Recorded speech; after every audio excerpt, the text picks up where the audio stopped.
What's up, disciplined investor? We got Benzinga CEO Jason Raznick here with us. The man, the myth, the legend, Tom Nash.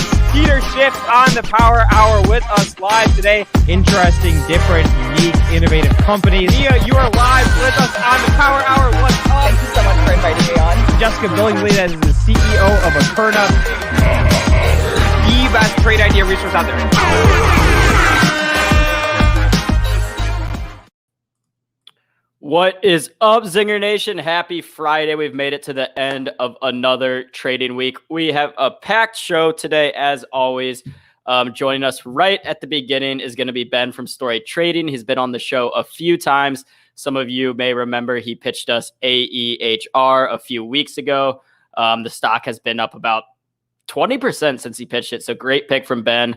We're going to bring him in again for another stock pick, so excited to get that from him. But real quick, before we get started, let me know in the chat what y'all have been watching today, what stocks you guys have been trading. Mixed bag today as far as different stocks. Let's check it on the SPY real quick, because this is the best way to just get an idea of how the market is moving. We're up almost a full % now. And of course, we've got Jerome Powell speaking later this afternoon.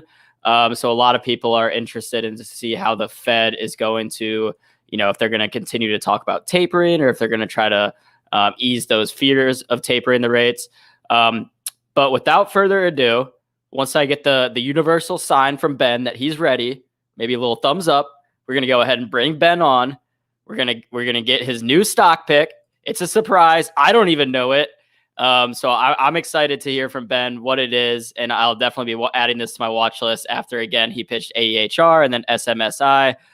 So without further ado, let's go ahead and bring Ben on.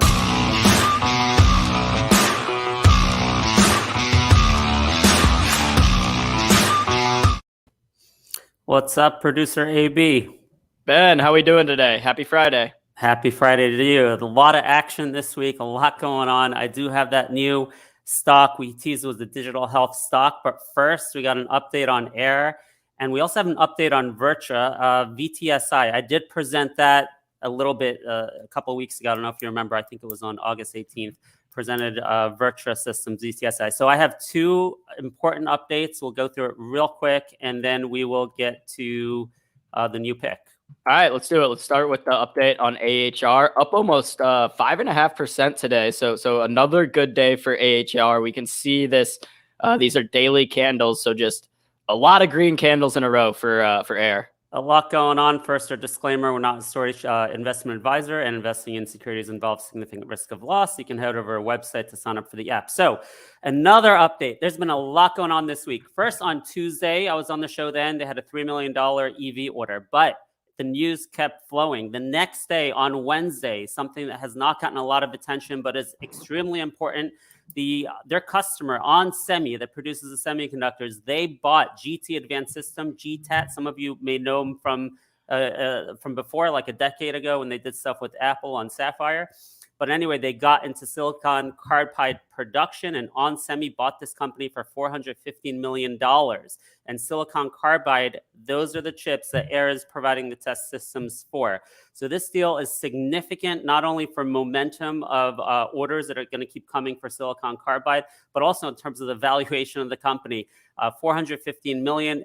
GTAT is now a private company, so we don't know exactly how much revenue they have, but it doesn't seem like it could be a lot. So this is very important. Spoken to some people in the industry and some colleagues who say this is a huge tailwind for the valuation of AIR stock.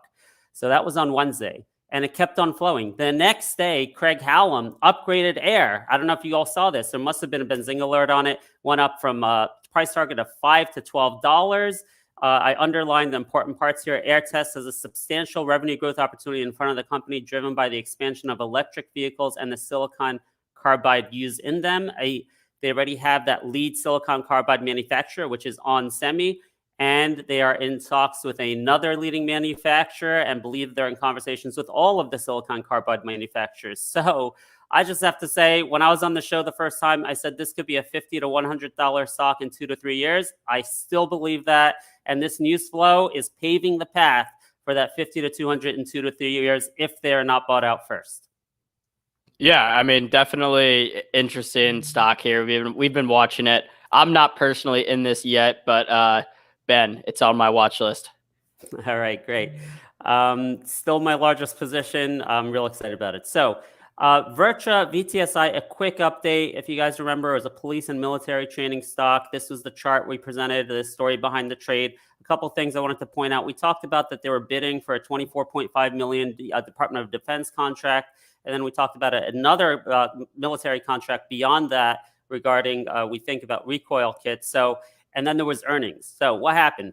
What happened? Earnings came August 11th. They beat earnings, 5 cents EPS versus a 2-cent loss estimate. Sales of 5.3 versus a 3.79 estimate. After that, the news kept flowing. Just yesterday, Wednesday came out. That $24.5 million deal with the Department of Defense, they won that, okay? Now, if you look here, though, some people point out none of that's been obligated yet. So it's up to $24.5 million. But what happened? Later that same day, we found out that they already got 1.4 million obligated out of this 24.5 million. So these are huge numbers, big numbers for Air relative to the market cap.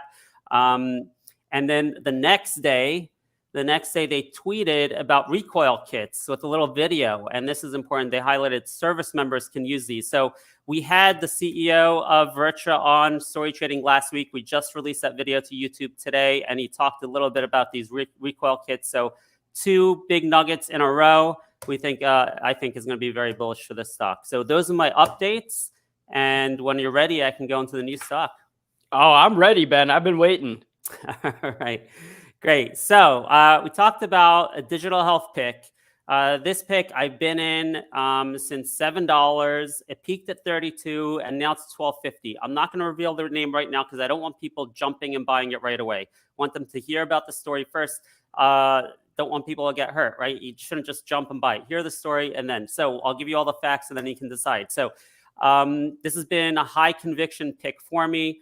I've been very interested in the digital health space since COVID hit. Teladoc was the first stock I bought right when COVID hit at like $100 back in February of 2020. So this is the bellwether in this space. The stock I'm going to present today is impacted by how Teladoc does. A little bit about the story behind the Teladoc chart. They bought a company named Livongo, which I'm going to show next. And due to concerns with Livongo integration, the stock has kind of tailed off. So this impacts all the other digital health stocks. Now, let me talk about Livongo for a second. Teladoc bought Livongo a few months after the pandemic for 38 times sales. And you can see the chart there, right? So this stock that I'm presenting is in the same sector as Livongo, very similar business model. And let's look at the valuation. So the Livongo buyout, August 5th, 2020, Teladoc bought them. He's at 38 times sales. Teladoc at the time was 19 times sales, so twice the valuation of Teladoc. At the time, Livongo was growing at 125%. And now this stock is forecast to grow 100% in 2022 over 2021. So similar growth profiles. And if you look, here is the growth of the revenue, quarterly growth of this company. So they're really booming. This is a combination of acquisitions and organic growth, which is going pretty well over there at the company. Now, one of the biggest reasons I bought this company at $7 was because they did incredible capital raise. Now, ignore this little, this is a data error up here, this sharp bump over here. There's been I think 3 capital raises in the last 18 months, but this company has been incredible with them. The first one at around $7 was above market pricing. And at the time, it was like a 25 million market cap. And there were no warrants. And it was a huge offering, like the same size of their market cap. So right there, I knew something's going on. There's big money behind this. And they're getting institutional support. They don't have to give a discount. They don't have to give warrants. And that trend continues throughout the year. They've been raising big money, doing a couple acquisitions. And every single time, the offerings are either at or above market with no warrants. And that's an incredible feat for microcap management to pull off. And it's really, really telling about what institutional investors think about this company. Looking at the valuations, you can see the EV to revenue for this company was close to 50, and it's crashed down to 9. There may be a buying opportunity here. We're going to go into the chart in a second and talk about what's going on. So Look at these valuations of the peers. Teladoc right now, after the pullback, this is based on 2020 consensus estimates. I had to calculate it myself. You're not going to see pull this up easily. The Teladoc at 8.6 times sales. On Track, another name in the space, 3.84 times sales. This company, 2.81 times sales. So it's the cheapest of the whole bunch. And Livongo, remember, was bought out for twice the multiple of Teladoc. If this company gets that, that's a 16 multiple. You're talking about like a 5-time return from here. So ready for the big reveal? Yes, sir. All right. So this stock is ticker symbol DRIO, DRIO Health. Last trade, well, now it's 1285. I did want to present it earlier this week when it was 1130. So it's already on the move this week, and there's a reason why it's on the move. So what's the story behind the trade? You can see here, it's really, really pulled back sharply. This peak here, I think, is largely attributed to Teladoc, the bellwether, coming down and impacting all the stocks in the digital health space. But more acutely down here, you had like a 50% drop in DRIO Health. And I need to pause here and talk a little bit about the company and what they do. So this company started in terms of in digital health monitoring for diabetes. It was a B2C company, meaning business to consumer. They sell devices through Walmart. You connect it to your app, you check your glucose levels, and it's a way to monitor your own chronic health conditions. Subsequent to that, they bought MSK company for musculoskeletal. Upright, it's called. It's a little device you put on your back to make sure your posture is good. After that, they bought Way Forward most recently for mental health, chronic management of mental health. Now, what they're doing, they're dramatically changing their business model to go from B2C, business to consumer, to B2B2C, which is business to consumer, which means they're now selling this product to doctors directly, to employers, and they're trying to get into insurance companies. They've had a lot of traction with employers. And the big one, the insurance company, is the story here. So they've been teasing that they would have this big insurer coming on board, which is going to be a path to 100% growth, 2022 over 2021. It's been about 4 quarters, and it's been delayed. And in the most recent quarter, well, Q1, they basically made a promise. They said, we will sign this insurer by the end of Q2, which is June 30th. And it didn't happen. And right at June 30th, the stock went down like 50% because they lost a little bit of credibility. What happened? Where's this employer? Now, here's the opportunity. The opportunity is, there we go, down 50%. So, but why now? Why will it inflect? Well, if you were on the conference call on Q2 earnings, first of all, Q2 earnings was 5.3 million, beating estimates of 5.1 million. But it's all about the insurer. They gave, for the first time, a lot of transparency of what's going on with this insurer, which made me feel really comfortable that it's still happening.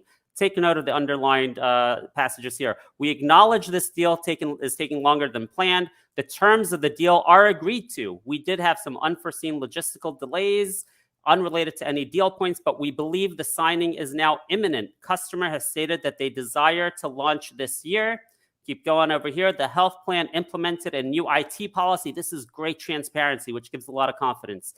Because they had brought in a new head of their basically chief information officer, and we got caught in the process. So we believe that we are through those processes. The terms of the agreement have not changed in months, and we do believe at this point that signing of that contract is imminent. Now, just going back to the valuations, I'm going to scroll real back over here, right? The reason this EV to sales ratio dropped is because people think it's not coming, all right? But I believe it is coming. And when it does, for this to get back to the relative valuation compared with Teladoc, it's got to go to $20. This has been consistently trading at a certain valuation multiple compared to Teladoc, and it just lost that association here in the last 30 days because they didn't come through with that deal. As soon as it comes through, I think this is a $20 stock. So the last thing I want to mention is On Track has completely imploded, down 90%. Now, On Track's important because DRIO has poached a lot of key people from On Track to help sell their plans to insurance companies. I contacted the CEO of DRIO. I said, what's going on with On Track? Is this an opportunity or a headwind? And he said, really neither. It's not an opportunity or a headwind. He said, what happened is On Track lost a couple of their insurers. He said, I can guess maybe they lost their insurers because we poached their top sales guys over to us. But he made a point to say On Track is about physical coaching with real coaches. It's not about a digital coaching, a totally different sector. They're not competing with each other. So he does not see this as either an opportunity or a headwind for the people who may have been concerned with on track. And here are the technicals from my favorite technical analyst, Rexman74 on Twitter. You can see his lines and his charts over there. So that's the story. And right now, I just want to point out the stock is at 20 DMA resistance. So interesting to see what's going to happen in the coming days, and hopefully this deal gets announced. Yeah, no, definitely. I mean, I'm excited to kind of watch this one. I know you teased it last time you were on the show, so it's good to get the full story and the full pitch. Apologies that we didn't get you on sooner when the stock was at more that 1130 level before we got this little move up. But Ben, unfortunately, we do have a packed show today, but kind of along the same lines, we have a couple biotech experts coming on to talk some biotech stocks. So we got the telehealth stock pick in DRIO. And then now we're going to move into some more biotech stocks. Sounds great. Thank you. Right. Well, thank you for hopping on. We're going to be adding this to our Power Hour watch list. Again, in the chat, let us know what you think about ticker DRIO. We will get you back on to get some more updates on the stock. Sounds great. Have a great day. You too, Ben. Yep. All right, y'all. That was ticker DRIO. I'm going to pull up the chart in Benzinga Pro. As Ben mentioned, the stock has been moving up the past few days. And yeah, the chart looks good. We can see some, an upward trend forming right here, at least back up to this $15 resistance level that was previously acting as a support. But without further ado,